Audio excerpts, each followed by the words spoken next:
Okay, let's dive into this explainer. Today, we're exploring an absolute masterclass in business observation.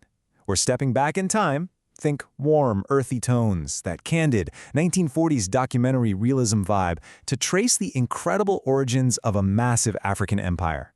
We're looking at the story of Bhimji Depar Shah and the creation of Bidco. You know, if you've ever wondered how titans of industry actually get their start, long before the corner offices and the billions, well, this is the explainer for you. It's a story that proves the single most valuable business asset you can possess literally doesn't cost a cent. I mean, think about it. How does a 15-year-old pumping gas build a $300 million empire? It's a staggering leap in reality, right? So let's set the scene. We're in Nyeri, Kenya, in the 1940s. Picture the harsh, sun-baked reality of a rural petrol station back then. We've got a 15-year-old boy, he has no shoes to speak of, zero capital, and absolutely no plan beyond just surviving until tomorrow. His daily grind? Just wiping down dusty windscreens and pumping fuel under this bright, punishing midday sun. Nobody at that station even remembered his name back then. But fast forward to today, and the company he built generates well over $300 million a year.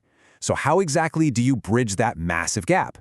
Let's get into Section 1, The Boy Who Listened.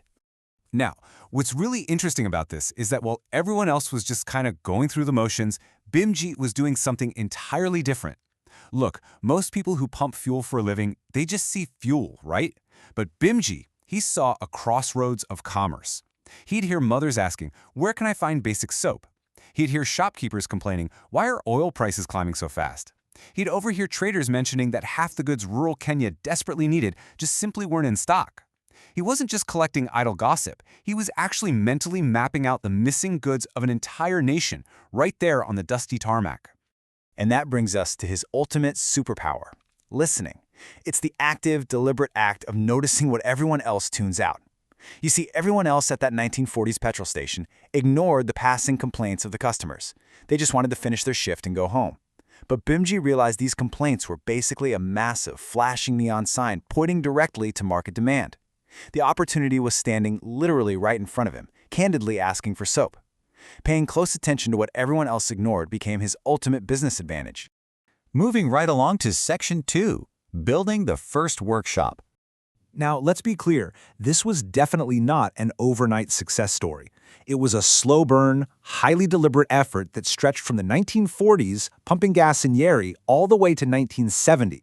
It took decades, yes decades, for Bhimji to take that mental map of customer needs, turn it into a concrete plan, and most importantly, slowly scrape together enough capital to actually do something about it. But finally, by 1970, he had enough money to buy a few sewing machines and open up a small, dimly lit garment workshop. And this phase of his life, it is absolutely crucial for any entrepreneur watching this. That garment workshop was small. It was incredibly scrappy, but it was his. Sure, it wasn't a multi-million-dollar empire quite yet, but it was the essential proof of concept. It proved to himself that he could manufacture a product, run a business, and build something tangible from the ground up, turning raw materials into finished goods by hand. Which brings us to a huge turning point. Section 3, The Brilliant Business Pivot. And this brilliantly illustrates one of the most critical business lessons of this entire explainer. Here's the part almost every founder gets wrong, but Bhimji, he nailed it.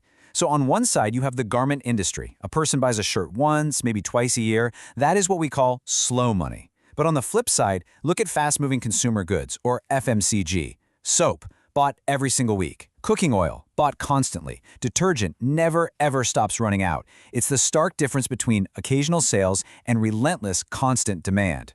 Understanding this massive contrast, he made a seriously bold move. In 1985, Bhimji walked entirely away from the garment business he had spent decades building. He founded Bidco Africa, betting absolutely everything on the idea that fortunes are built on repeat purchases, not big, infrequent ones. He packed up, moved his entire operation to the town of Thika, and set the stage for total industrial dominance. Let's look at what happened next in Section 4, the engine room of Thika. Bidco started pumping out the exact everyday products Bhimji knew the market was desperate for, insights dating all the way back to his petrol station days. We're talking cooking oils, margarine, soaps, detergents, personal care items. These are not luxury goods, right? They are absolute essentials. By zeroing in on these core products, Bidco became a staple in kitchens and homes everywhere.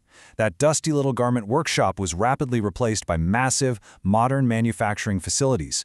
So the crucial point here is the staggering scale this strategy actually achieved: 38.7 billion Kenyan shillings in annual revenue. Let that sink in. Just take a second to contrast that massive number with the image of a 15-year-old boy without shoes wiping down windscreens. That number is the direct mathematical result of betting on products people absolutely have to buy every single week. And it didn't just stay within Kenya's borders. Bidco's reach exploded massively across the continent. Today, their products are sold across 13 different African countries. From Nairobi to Kampala to Dar es Salaam. Honestly, if you've cooked with oil anywhere in East Africa, there is a very, very real chance it came right out of Bhimji's factories in Thika. It is a brilliant localized observation that scaled up into a vast continental empire. Which leads us to our final chapter. Section 5, The Invisible Empire Builder. Today, Bhimji Depar Shah is 93 years old. He's still watching over what he built, though his son, Vimal Shah, now runs the daily operations. But you know what's truly remarkable here? It's how he handles his success. Despite estimates putting his net worth near $700 million, and frankly, some putting him firmly in the billionaire conversation, he never turned himself into a brand. No flashy interviews on demand, no lifestyle flexing on social media. For him, the spotlight was never the point. The focus was always purely on the results. And that brings us to the core takeaway of our explainer today. Bhimji Shah walked into that 1940s petrol station with absolutely nothing but his attention. He didn't have a wealthy family, he didn't have a head start, he definitely had no investors. He simply noticed what every single other person tuned out. He built an empire out of paying attention to the everyday problems ordinary people were vocalizing. Bhimji's superpower was listening. He heard people asking for soap, and he built a multi-million-dollar business out of it. Because the opportunities around you, they aren't always going to look like grand, flashing business propositions. Sometimes they just sound like simple complaints from frustrated people. So I want to leave you with this.